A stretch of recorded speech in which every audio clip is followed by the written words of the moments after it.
Good morning, everyone who's joined us so far. We're just going to give it a couple more minutes and then we'll get started.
Good morning, and thank you all for joining us at this media launch of the Veza tool.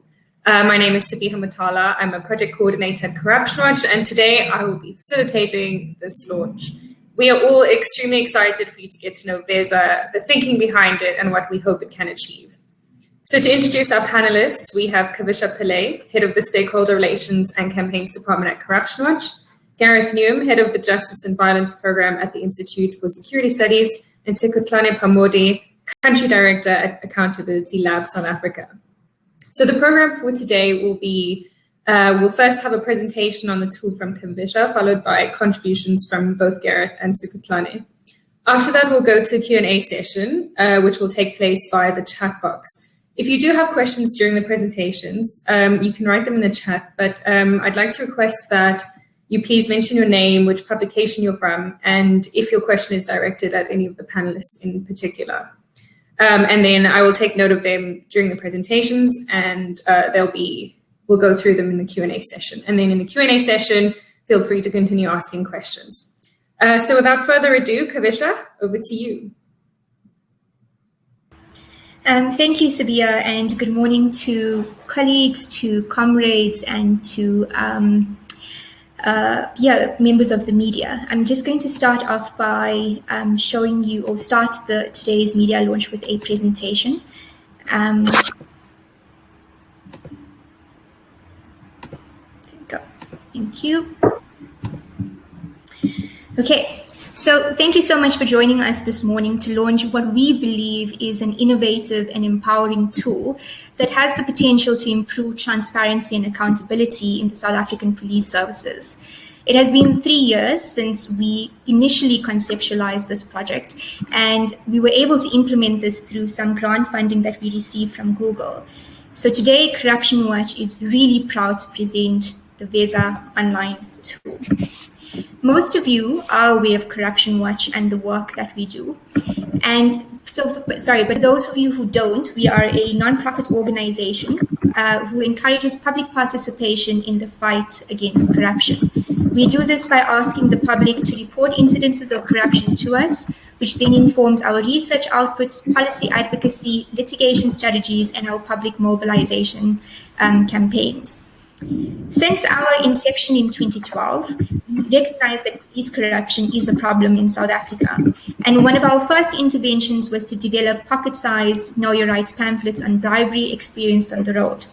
Since then, our interventions in relation to policing have grown quite substantially, ranging from intervening in appointment processes of key police officials, making submissions on various policing acts, as well as engaging vulnerable communities across the country on their experiences of police corruption. And what we've learned through this multifaceted campaign over the last few years is that there are four key insights that we can draw from this. Firstly, is that members of the public, in particular vulnerable and marginalized communities, are not always aware of their rights in relation to policing. And it is in this absence of knowledge and an informed citizenry that mass police abuse and violence occurs. Secondly, what we picked up is that apart from knowing the location and contact details of our respective police stations, there's very limited understanding of how police actually operate and what happens behind the counter. And this lack of transparency within the police often contributes towards a public distrust, which then fuels the narrative that the police are corrupt. Thirdly, what we've picked up is that, whilst we know that corruption is systemic and pervasive within the police service, we also note that limited resourcing and discriminatory budgeting has a role to play in poor policing across South Africa, and that has negatively impacted some of our most vulnerable communities. And the last insight that we picked up was, and this is mainly from Corruption Watch's perspective, but I guess this also applies to other law enforcement agencies, is that it's actually very difficult to investigate individual cases of police corruption, especially the types of, we don't really like this word, the types of petty corruption that involves everyday bribery. Because the majority of these reports indicate that there's some that there is bribery and there is abuse, but there's no substantial information to follow through on. So the reporters don't always have the officer's name, they don't always have the officer's rank, or even a paper trail to then substantiate their allegations, which then makes it really difficult to follow up on. So noting all of the insights that we've had doing this work over the years in policing, my team met in mid-2018 because we wanted to discuss as an organization how we could assist our whistleblowers and constituents in dealing with police corruption. So we looked both nationally and internationally for some inspiration. Before I go to the next slide, Sabia, I think your mic is still on. Please, can you switch that off? There's a bit of feedback. Thank you. Right, so we were looking, locally and internationally for some experience in trying to understand, what are other countries across the world doing to address issues of police corruption or to try and enforce accountability. So in India, what we found was they've developed a website that crowdsources information on bribery and corruption. The site is called I Paid a Bribe. And this site provides hotspots for corruption based on whistleblower reports received from the public. So there you can identify trends and patterns. And this is something very similar to the research outputs produced by Corruption Watch, but you would often have to wait for us to release a report in order to see what the patterns were. Here on the I Paid a Bribe site, you could pick up quite easily what was going on. The next country we looked to was Brazil, and there we were told about community groups in Rio who visit their police stations on a regular basis and provide citizen reviews of their stations. And then this helps to identify which were the best and worst performing police stations in the city, and then helps researchers and others to try and figure out what was happening in those stations that either made them the best or the worst. We then looked to the states, and what we found in particular at the Los Angeles Police Department was they were publishing information related to all of the personnel who worked at the LAPD. And this included, photos, names, and the rank of all individuals. So communities that the LAPD was serving would then know who exactly was part of their law enforcement. And then lastly, we came back home to South Africa, and we were looking at our own work at Corruption Watch and some of the interventions that we've conducted throughout the years. And one of the things that we highlighted was in 2014, we published a data story which identified a significant number of bribery allegations that we were receiving from whistleblowers were actually located on a busy street in Sandton, which were near prominent nightclubs. And after publishing the story, the SAPS then decided to conduct a sting operation and apprehended those officials who were soliciting bribes. So that was some of the inspiration. We were looking, okay, these are potential interventions. But then what also contributed towards our thinking was a very groundbreaking judgment in 2018 by the Equality Court that declared, and I quote, "The allocation of police human resources in the Western Cape unfairly discriminates against Black and poor people on the basis of race and poverty."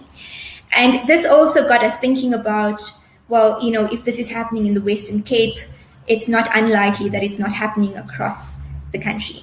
So drawing from the various inspiration, our team developed what could only be called a really ambitious idea, and that was to create an online platform that would allow people to report incidences of police corruption and misconduct, access heat maps and trends of corruption hotspots based on the whistleblower reports that we were receiving, access information about police stations' locations, budgets, resources, and personnel of individual police stations, access information about your individual rights in relation to policing, being able to rate and review police stations based on your personal experience, and lastly, to nominate ethical and honest officers, again, based on your personal experience. So we conceptualized this idea and we took quite a leap by submitting it to the Google Impact Challenge, which is a social innovation competition that encourages the use of technology to address social justice issues. And after a rigorous process, our idea was selected as one of the top 4 winners of the challenge. And this is how we received a generous grant of seed funding to actually start building our tool. And I think over the last 2 years, we've spent considerable time engaging with communities and our constituents and various stakeholders, developing this idea and testing our idea. And today we are, as Corruption Watch, really proud to present the Veza tool. So I'm just going to stop the presentation for the moment to show you a video.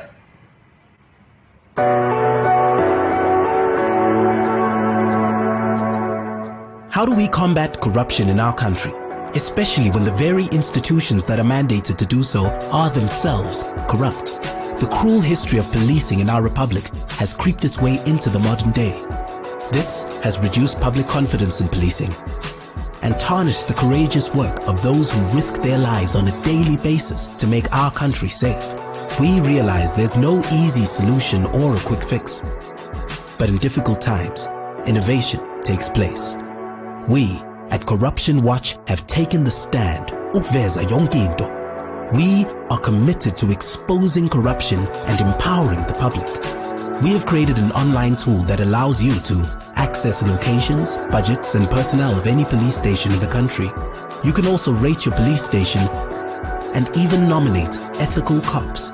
Importantly, you can report any form of police corruption using the tool. We, the people, need transparency. We are taking back our power. We can effect change. Together, let's re-hero, unjojo, untaint, unbribe, re-salute, and de-force our police service. Check out the new groundbreaking Veza online tool on corruptionwatch.org.za. Change is literally in the palm of our hands.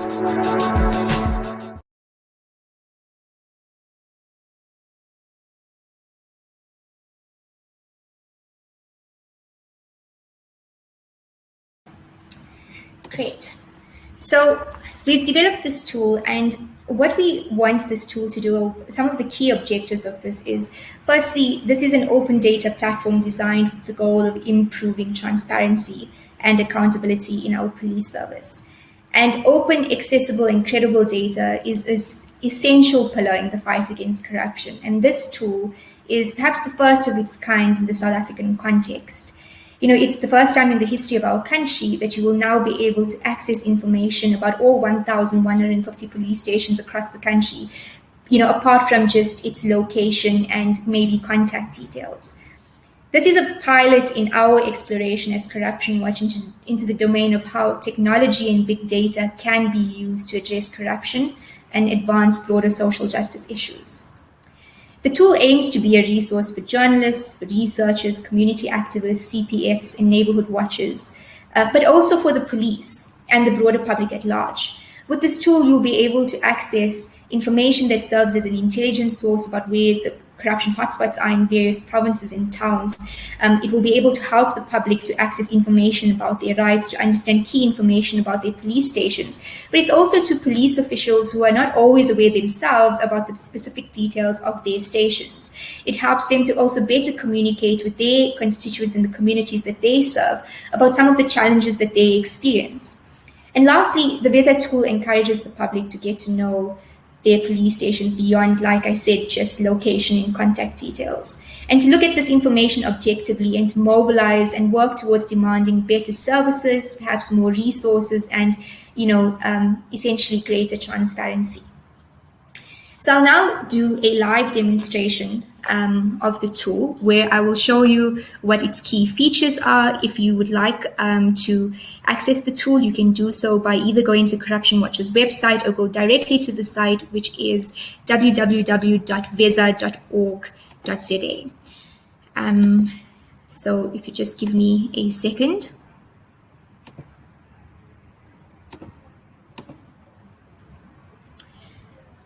And I'm hoping that you'll be able to see my screen and whilst I do this live demo. So when you enter the site, the first thing that obviously you'll see is a big map of South Africa, and I'm going to take you through the top features first in the bar. At the top here, you'll be able to report acts of police corruption and misconduct. And the important thing here to note is that all of these complaints that we receive are anonymous. So to whistleblowers, please note that your security and your safety is our top priority. So we've built this form in particular around maintaining the anonymity of our whistleblowers. But the other important thing to note here is that all of these reports are geolocated.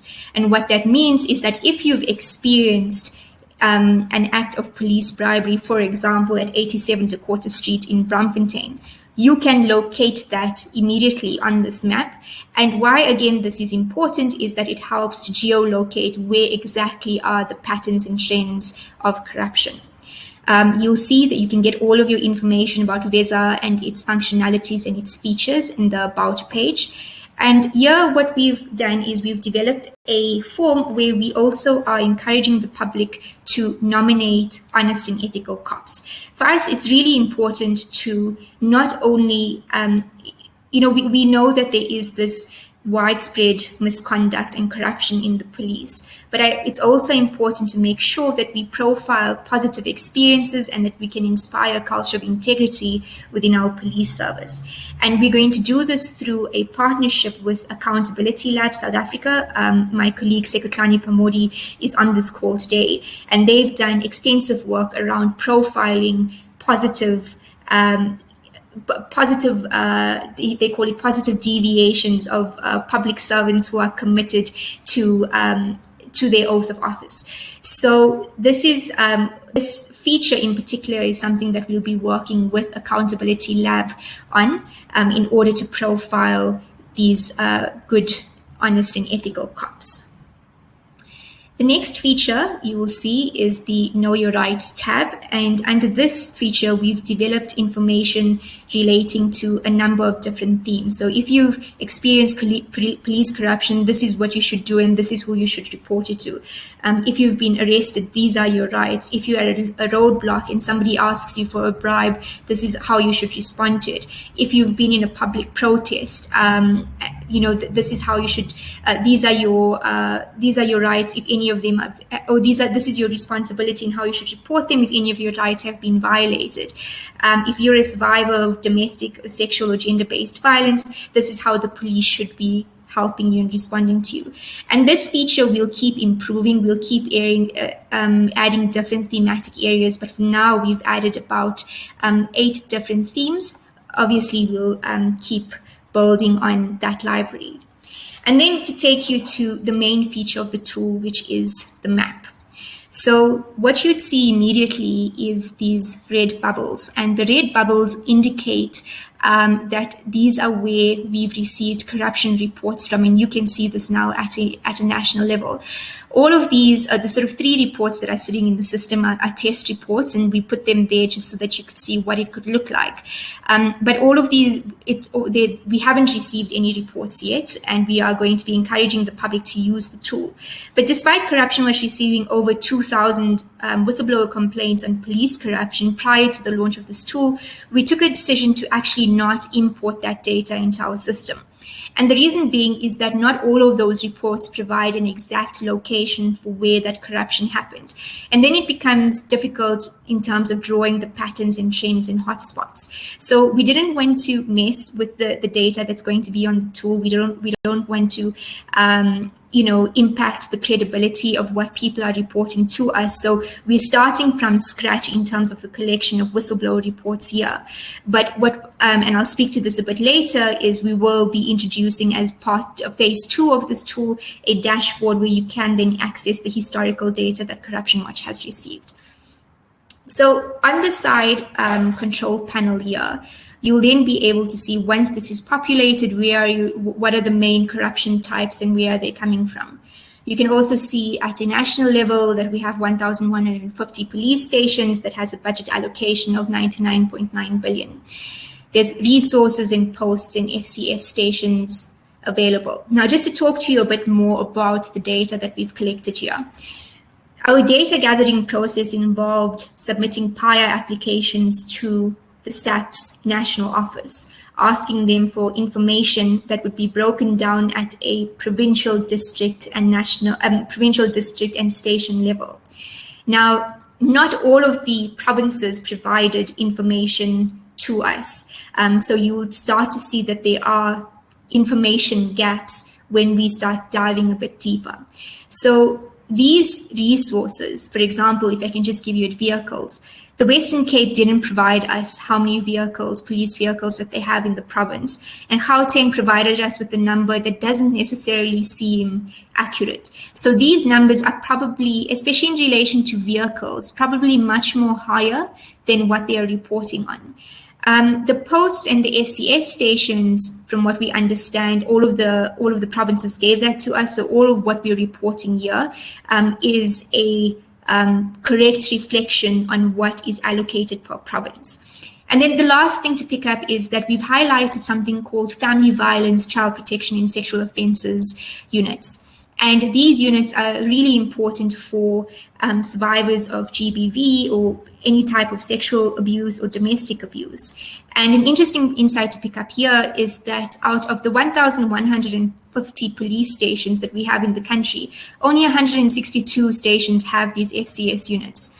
And that sort of tells you a lot in terms of a country that is gripped with gender-based violence. Not many of our police stations are equipped with these units to be able to respond to this issue that a lot of people are experiencing across the country. So this is what we want this tool to do. We want this tool to be able to provide insight into what's actually going on with policing. You'll see that you will be able to save all of this information on the side widget into a PDF and then be able to share that with your networks. So let's start looking at provinces. Once you start clicking on a province, and this works just like how Google Maps works, so you'll see that you can zoom in and out. So once you start clicking on the province, you can start to see, what is the allocation happening here per province. And again, the budget allocation from a provincial level was drawn from the budget that we received from a station level. So that all added up to a provincial level. So if this number might be higher than what we're reporting here, but that's just because we've drawn the numbers from the individual stations. And we're working with the SAPs to try and find out what is the correct allocations at that provincial level. And again, you'll be able to see here's the post per province. It has 21 FCS stations. But now we can start doing interesting things, because now we can start comparing statistics across provinces. And like I said, not all provinces provided information that that we had requested, and we're actively working with the SAPs to get this information. So it does make it slightly difficult to do comparative analysis across the board, but this is something that we're actively working towards to close those information gaps. But you will be able to see, KwaZulu-Natal, interestingly, KwaZulu-Natal and the Eastern Cape were the only provinces that submitted all of the information that we asked. So you could then start doing those types of analysis there. But you'll then start to pick up, there's 151 stations in the Western Cape versus 143 in Gauteng, 186 in KZN, and 196 in the Eastern Cape. And start looking at all of these stats by province. Like I mentioned to you earlier, Gauteng gave us a number of 808, vehicles, which doesn't seem correct to us if you look in comparison to KZN that has close to 4,000 vehicles. And we're not sure if this just has to do with the land area, or if Gauteng only gave us vehicles that are in use, and not all of the vehicles that we have. But again, using this tool, this is a sort of very strong advocacy point for us, just in terms of making sure that there's a standardization across the board of the information that is being received, but also using this as an advocacy point, to pressure different provinces to provide us with the information that we need. There's absolutely no reason for why this type of information should be withheld. All of the information that we've put on the site is in the public interest. It poses no security risk. And it's in the interest of transparency for these different provincial units or station level units to be able to provide these resources. But it's been a really interesting exercise for us, just in terms of data collection, to see what information the SAPS actually has, and information that they don't have, and information that it differs from province to province because of a lack of standardization. So again, you'll be able to save this to PDF and then share it with your networks. So if we go a bit deeper, and this is where it gets really exciting, is now we've located each of the police stations across the country. So these are all geolocated to the exact point. You will see the pink heart next to each of the police station pins indicates whether or not that station has an FCS unit. And if you want to be able to if that station doesn't have an FCS unit, it will tell you where the nearest station is. So to just go to the Khayelitsha police station. Here, once you click on the pin at Khayelitsha, you can rate your police stations. Now you can start rating this based on their assistance, their response time, their communication and feedback, as well as their professionalism. And we're hoping that a lot of people will start to rate their police stations, so we can start to see which are the best and worst performing police stations across the country. You can also then access specific details about your police station. So, here's the physical address, this is the phone number, this is the email address. If you want their website, this is where you should click in order to get more information. And again, you can start doing, the comparative analysis across police stations, and you can start doing this at a station level.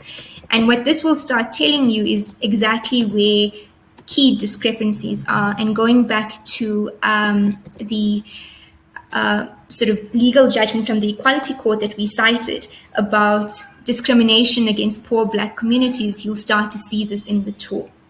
So if you let's look at Khayelitsha. Khayelitsha serves a population of 184,000 people. They have a budget allocation of 8.8 million. Like I mentioned to you, the Western Cape didn't tell us how many vehicles they have in those stations, and then you can start seeing, you can start seeing information about the posts. Similarly, this occurs across the board. But what we started to pick up, and initial insights from our side, is just starting to look at key discrepancies. So I'm going to take you to Stellenbosch. Stellenbosch serves a population of 63,000 people, just over 63,000 people. They have a budget allocation of 6.1 million rand. 4 kilometers north of Stellenbosch is Clotersville. They serve a population that's close to the same size as Stellenbosch of 61,000, but they only have a budget allocation of 1.9 million. They also have very little resources in terms, if you look at posts, there's very little human capital that's dedicated to Plotisville. Similarly, in Manenberg, that has a bigger population than Stellenbosch of over 102,000 people, but has a lower number of posts allocated to Manenberg in comparison to Stellenbosch. And we know that these communities are vulnerable. They're often, they're high crime communities. There's a lot of gang violence and so on that goes on. So this is where we start to see the discrepancies in terms of budget and resource allocation.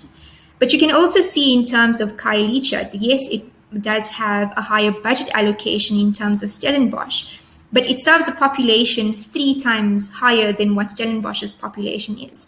And I was doing a calculation per capita. Stellenbosch is paying about 98 Rand per head to look up. 98 Rand per person that lives in Stellenbosch versus Khayelitsha, where it's about 47 Rand. If you see in Plotisville, it's much less. So this is where we're starting to see the power and the importance of the tool, is just looking at, these types of resource allocations, budget allocations, and it starts to explain why some of our communities can't we can't adequately deal with the crime problems that exist there, because these police stations are also significantly under-resourced. And like I said, this is not just something that is evident in the Western Cape. It's evident, in other provinces. I was looking at Gauteng. I was comparing the statistics of Morningside Police Station with my own hometown, Nasia's police station, and Eldorado Park's police station. And the resource allocation in terms of human personnel is significantly lower. So one of the key trends that you'll start to pick up is more affluent areas will have better resourced police stations versus more vulnerable communities. And this is what we're hoping that communities, activists, people who are on the ground, as well as others, will start acting on, so we can start to reduce that imbalance of how resources and budgets have been allocated towards police stations. So those are some interesting insights that have emerged from this initial data gathering process that we have undertaken. So in a nutshell, that is the sort of demo of the police station, the demo of the Veza tool, of how you can use it. Of course, you can start playing around with it, and we're encouraging the public to do so, to go to their specific stations, look at what is the resources there. One of the things that we haven't been able to do is to verify all of the information that we've received from the SAPs. And like I said, they're the sort of main resource, they're the main information point. So you tend to sort of hope that the information that they're providing to you is accurate. But I can, be so sure that some of the information there are discrepancies. And this is why we're calling on, the public, we're calling on activists, CPF members, neighborhood watchers, and even police officials in police stations. If you're seeing that the information about your police station is inaccurate, contact us so that we'll be able then to verify this and work with SAPs to make sure that all of the information that we're putting out there is up to date and credible. I think the last thing that I want to say just before I go back to my presentation is that the information that's provided on the site in relation to the police stations is information from the 2019-2020 financial year.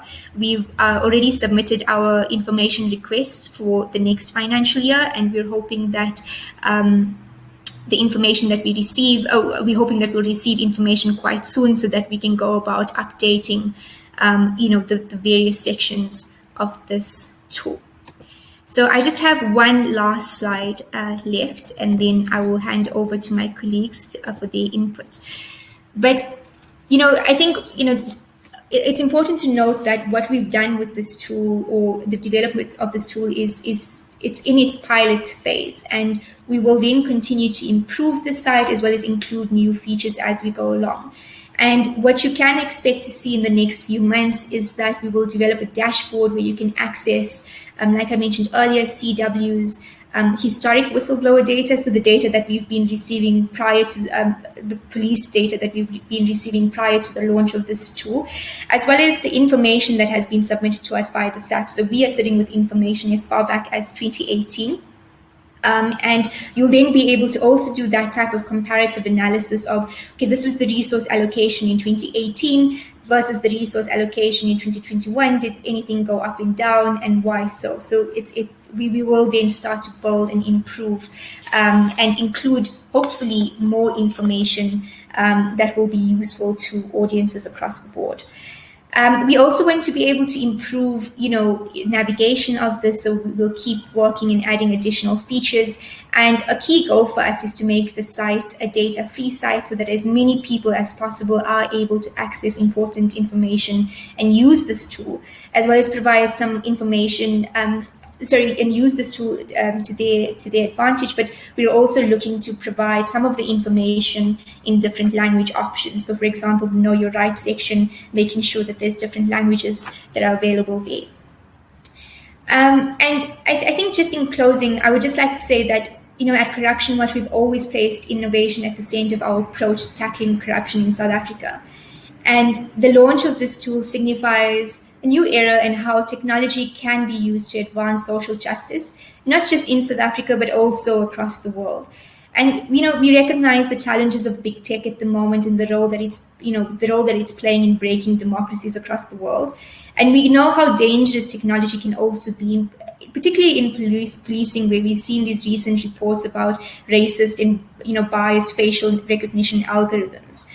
So it's in this light, that civil society does have a responsibility to not only critique the dangerous power that technology has in our society, but also to understand this power and the potential of how it can be used to contribute towards human rights efforts, towards good governance and accountability. And these are, of course, key pillars that we need in terms of upholding our democracy. We'll never again live in a post-internet world. So how we choose to use technology right now for the betterment of humanity will determine our path forward as a society. And just a last comment, and then I will stop, is that this tool is dedicated to our whistleblowers and the communities that we serve. Their bravery, their courage, and their hopefulness for a better tomorrow is the sole inspiration for the work that we do as an organization at Corruption Watch. So that's all from my side. Thank you, Sabia. Back to you. Thank you so much, Kavisha, for that really informative, thorough, and exciting presentation. And now I'd like to give the floor over to Gareth from the ISS. Thank you very much. Thanks to Corruption Watch for inviting me here today and for the launch of this very exciting cutting-edge innovation that has great potential to really promote and enhance police transparency, accountability, and community policing, building community relations with the police at a local level. The ISS has had a great partnership with Corruption Watch for a number of years, and we were very happy to work on this tool with you. And so from our side, it's very exciting to see this tool launched. And when I think back to the initial discussions we had, it just seemed almost impossibly ambitious because nothing like this exists anywhere in Africa and most parts of the world, in fact. And it's something that we would, when we were talking to you about it, just sounded really, we have to put our heads together and really make this happen. So today is for us a very exciting and welcome day that the tool is now live. And yeah, I mean, as everything Kavisha was saying, one of the big challenges that really stands in the way of police community relations and in promoting professional policing and ensuring the police are transparent and accountable is the lack of information and knowledge. The police organizations, not only in South Africa, but globally, are typically quite closed institutions. They don't really like talking about what they do. They prefer not having people looking at them and watching them and criticizing them, which is understandable because they do a very difficult job. But I think as we move into a new era of technology, and also we start recognizing the importance of community police relations. In a democracy like South Africa, the police simply cannot be effective and really improve public safety unless they really are open and transparent and have good relationships with partners, both in civil society, in the private sector, but specifically at a local level. And so this also provides the police with an opportunity to provide information and use that information as a basis to have discussions at police stations, in community policing forums. This is how many vehicles we have. This is how many people we have. This is why we're prioritizing the resources we have because this is what you want, or how should we prioritize resources. It really provides a very solid and strong foundation to improve community policing in South Africa. So I really hope that the police continue supporting this, and certainly at a local level use it themselves to start themselves actually telling the communities and the community policing forums use this tool, because they can also get useful feedback, not only about potential corruption challenges that might be occurring in that precinct, but also that when their officers do good work and are ethical and professional and go beyond and above to help people, that people are encouraged to also, report that and say, I really got good service from Officer X or Officer Y. So it has a great potential to really give useful feedback to the police, to give the communities much more information and knowledge about what's going on at a local level, and then again at a provincial and national level. So it really is quite a unique tool and very exciting. And from our side, we certainly value the relationship we have with Corruption Watch. We work very well together, and we'll continue supporting the Corruption Watch's efforts to try and promote ethical, professional policing. And we, as much as we do from our side, the work that we do on trying to understand policy implementation, what kind of policies are the police using, are these things, are their operations having impact? And I think civil society really has a good platform here to really take the information available and really start analyzing it and better understanding some of the challenges facing police resourcing and the issues of corruption and sometimes brutality that we face across South Africa. And also great for the media. Now, if you're doing a story on a particular police station or locality, you've got a tool that will immediately tell you what other information is available there. How does it compare to surrounding stations or similar stations where maybe a similar story has taken place? So from our side, well done, Corruption Watch. Well done, Kavisha and your team. This is really an exciting moment. It's a great breakthrough for the use of technology to promote, as I said, police transparency, accountability, and community relations. And we look forward to continuing working with you in the future. Thank you so much. Thank you so much, Gareth. And last but not least, over to Sekatlane for some input on the nominations of officers and ethical public servants. Over to you. That's great. Thank you so much. So firstly, I just want to congratulate Corruption Watch on this really excellent, wonderful initiative. I think that for us as the Accountability Lab in South Africa, this really is one of the key tools that we believe will be able to support citizens as well as police officers to start closing the feedback loop with one another in order to start solving the problems that they are facing at a local level around what issues are emerging or what are the norms that are emerging and trends that are emerging within their local context around police corruption, police misconduct, but also at the same time to really start emphasizing and promoting and naming and faming, as we call it, instances and occurrences of good social norms among police officers and good conduct among police officers in order to start demonstrating that it is often really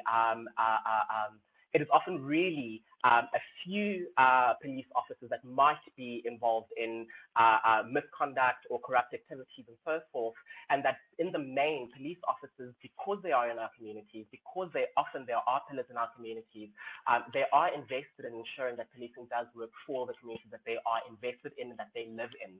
So we would like to start seeing the promotion of that in time to come, and this tool really does, in our view, really assist citizens in a long way in terms of getting those kinds of reportings and nominations of ethical and accountable police officers in order to start demonstrating that there are good people inside of the police inside of the police service, that these people really do want policing to work for their communities and for their people, and that we should start to kind of work together, holding hands to really support that kind of imaging within the police service while we are still dealing with instances of ethical misconduct and unethical behaviors within the service.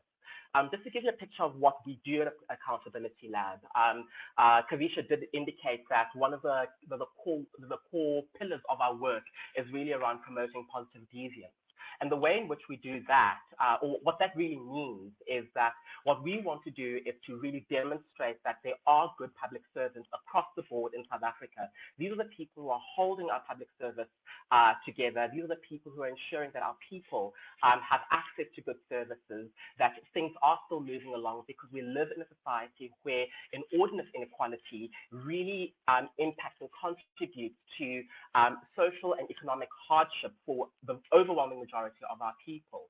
So the key way in which we can start doing this, and the key way we can also start turning the corner around non-accountability and non-integrity within our public service, is to really demonstrate that corruption and a lack of accountability are not the norm, or they're not norms that we would like to see getting traction within our public service, and that the overwhelming majority of our public servants are doing really wonderful work and are going over and above the call of duty to really serve our people. So positive deviance really becomes a key pillar of the work that we do and the work that we should all be doing in terms of building and promoting social accountability, and particularly accountability within the public sector, which the police service are a key component of in our communities. One of the ways in which we do this, and where we hope to really build on the work that Corruption Watch has started with developing this tool, is really by seeing how we might be able to connect these initiatives, the initiatives that Corruption Watch has set up for us with our Integrity Icons campaign. Our Integrity Icons campaign is really there to name and fame public servants who go over and above the call of duty for our people. It's an award campaign that is really rooted in the community, where we call on the community to identify, nominate, and motivate for why public servants that are close to them, that they interface with on a day-to-day basis, are pillars of integrity and accountability, and why they should be celebrated. We will be launching our Integrity Icons campaign at the end of towards the end of March, where we are hoping that we will start pulling through some of these police officers which are nominated on the tool as ethical and accountable officers, so that we can then pull them into the pipeline and see how and try to build traction around the good work that they are doing within their communities. And there, it really requires direct engagement with the police service, with our police stations within our communities, and hopefully the tool might be a good way for us to be able then to start building a pipeline of wonderful police officers who are doing really good work within our communities and are demonstrating that they are champions of integrity within their communities, and that they have the support of their communities, in order then to start building up a profile of an accountable, ethical police service in every single community within our country. So we really hope that we can be able to connect these two initiatives a lot more closely to one another. We are really hoping that we can see our police officers being nominated or being identified through both this tool, and then being carried over into our Integrity Icons campaign, which runs every single year. We have some wonderful examples of these kinds of police officers. Namely, in 2018, we had Captain Vinnie Pillay from the Umhlali police station out in KZN, in the North Beach area, as well as with Sergeant Clinton Odaya, who works with the Search and Rescue division of the Umhlali police station as well. And again, these are people who are nominated from within their communities because they're known within their communities that they do wonderful work.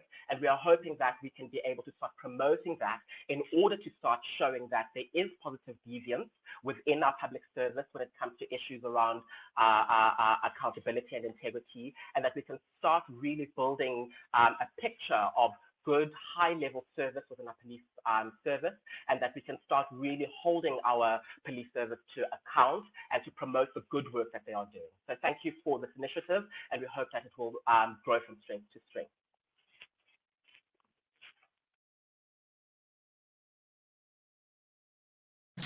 Thank you so much for that interesting insight into the work that you do and how it can link with the work that we're doing here. So there are a few questions from the chat. So I'll just pose those to you. So I'll take the first three, and then we'll see if we get any more questions. The first question is from Tina Nsaluba from City Press. As a journalist, can the Veza tool assist me to get information about specific cases whereby I can access police dockets to get information on cases that I might be investigating? The second question comes from Roger Mills, independent journalist. Is there an Android app which can work on the ground? And then the third question is from Palesa Mofokeng from MoneyWeb. Is the platform downloadable? Can it be used as an app? Thanks. I think all of those would be directed to me. On the first question, no, it's not going to be able to give you information about specific dockets or things that you're investigating. That would be something you'd have to get directly from the SAPs. We've built this tool largely independently from the police. We've received the sort of the pertinent data, but like I said, the information that we've put out there is not a security risk, and it's information that's in the public interest. So I apologize. That's not a feature that you would be able to access on this tool. I think also just for various security risks, and I don't think the SAPs would partner with a third party to give them information in relation to certain dockets. The sort of second and third question are the same in terms of whether this is an Android app. And no, it's not. So it is. You can. It's customized to a mobile site, so you will be able to, access it via your smartphone. We will sort of think about whether or not we want to, develop this into an app. I think our initial thinking around this was that a lot of people don't actually download apps onto their phones unless it's something that they, that they are particularly into or they like. So we've taken that decision and just built the tool and customized it to so that it is accessible via your mobile. But it, like I said, we are in this pilot phase. If we do feel that people or more people are requesting that it is available as an app on your iStore and Google Play Store, we will then take that consideration and into phase 2.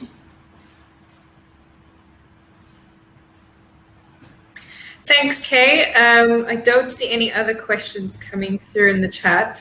Aside for there's a question about whether this launch video will be available, as some people have joined late or couldn't make it. So if you could just tell us where people might be able to find that. Yes, the video is available. If you've registered for this webinar, you will receive the video, I think, within the next 2 to 3 hours. And I also, sorry, one more thing is that it will be available on Corruption Watch's YouTube channel as soon as we're done with this briefing.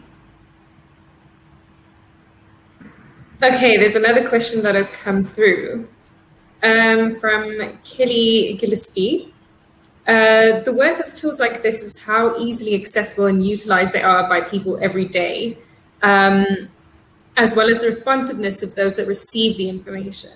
Both of these are difficult and complex tasks. Is there a plan for dissemination and uptake?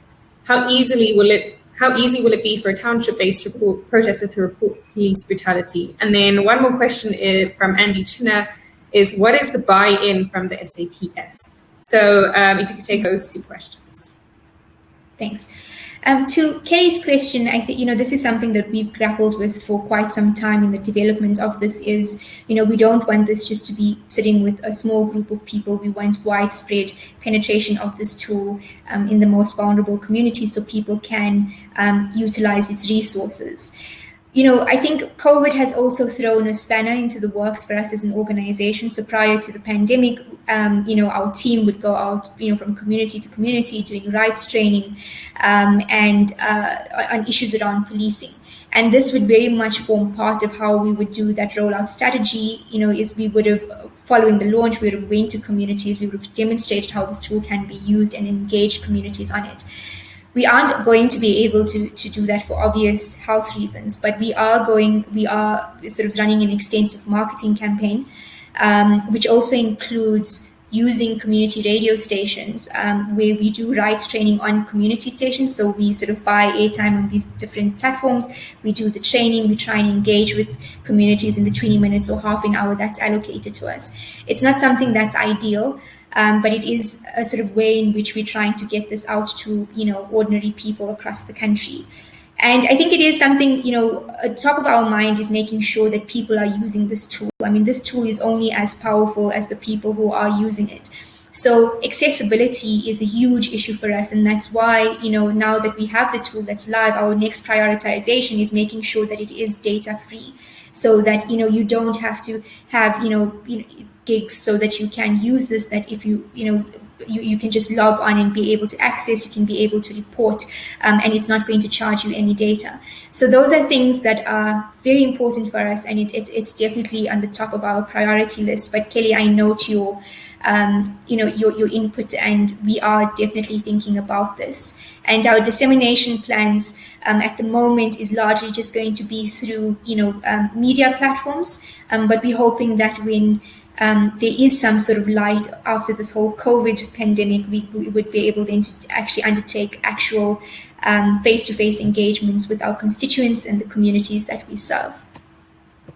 To Andy's question about what's the buy-in from the SAPs, this is an interesting one as well. Like I said, we developed this tool quite independently of the SAPs. So this is an independent tool. SAPs contributed to the information that we're displaying. So they provided to us all of the data that you do see on the site. And that's sort of as far as the relationship goes at the moment. We do want this to be, now that we have a product, we do want to be able to sort of show the SAPs that this is how this can be useful for, the SAPS as a whole, and that we don't want them to see this as a police bashing tool, that's something that antagonizes them, but we want them to be able to see that this is actually quite a useful resource for them as well. And the key thing in that is just about how SAPS relates with their communities. There's this antagonism, there's the distrust that exists, and with information out there and putting this information in the public domain, we're hoping that it will start to bridge some of those gaps and facilitate more cooperative community policing. So the sort of real work with the SAPs just starts from now. I mean, like I said, this tool is as powerful as the people who use it, but it also is highly dependent on the information that we're getting from the SAPs. If SAPs starts to close those doors, it's going to be very difficult to make sure that we're getting, updated and credible information on the site. So it is going to require a relationship that involves more than just submitting prior requests. It's going to involve a relationship where the SAPs proactively release information to us, because this information is in the public interest and because they can see that this is actually a resource for them as the police service, and not something that's there to just antagonize them or bash them.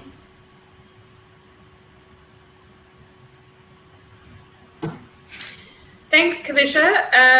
I don't see any other questions in the chat. So I don't know if you'd like to go ahead with closing. Sure. I just want to thank everybody for today, for making the time to join this media briefing. I think that, like I said, we would really appreciate if you could get this out to all of your networks and to your communities. We would really like people to start using the tool. We know that there are some information gaps. We know that there are discrepancies. We're working to resolve that. We are prioritizing making sure that as many people as possible will be able to access this tool, that the digital divide won't necessarily stop them from using this. So I just want to thank all of you today for being here, for participating to the panel, for joining us today. But I'd also like to acknowledge the Corruption Watch team, the extended team, our leadership, our executive leadership and our board. But, specific mention to a few team members such as Moira, Patience, Janine, Pomelo, Ardil, Lord and Spaniso, as well as my own team, who were the architects of this idea, Sabia, Mzwandile, Twanda, Malusi, and former colleague Zola. And, this group of dedicated activists worked so tirelessly to get this product to the stage that it is today, and contributed immensely towards its design, its implementation, and now towards its rollout. Also to acknowledge a few individuals and organizations. Firstly, the Tides Foundation, which is the grant that we received from Google for their generous funding and for supporting this idea and providing us with the necessary resources that we needed to get this off the ground. To our developers, Bluegrass Digital, who sort of worked amazingly and seamlessly with us and developed the product that you're seeing today. Our marketing agency, Avatar, for the creative marketing concepts. the ISS for their contribution towards the data gathering and verification processes, but also just to specifically recognize Gareth for the role that he's played in the development of this idea, and for the constant motivation and support and mentorship, not only for me, but also for my team. Also to recognize the individuals that we worked with within the SAPs who provided us with the data that we requested. Thank you so much for that. And lastly, to the many activists and community leaders and our constituents and our whistleblowers for their input into this concept, for their inspiration, and for their trust in us as an organization.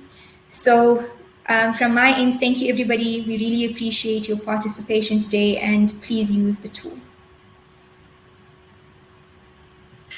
Thank you, everyone, for joining us, and we wish you a great day ahead. And please have a look at the Veza tool. It is live. Play around with it. And as always, we appreciate any kind of feedback. So it's at Kay, if you could just repeat that URL for us. The site is accessible via Corruption Watch's main website, which is www.corruptionwatch.org.za, but you can also go directly to the Veza tool by typing in www.veza.org.za. Great. So thank you so much, everyone. And we'll see you on Veza. Bye.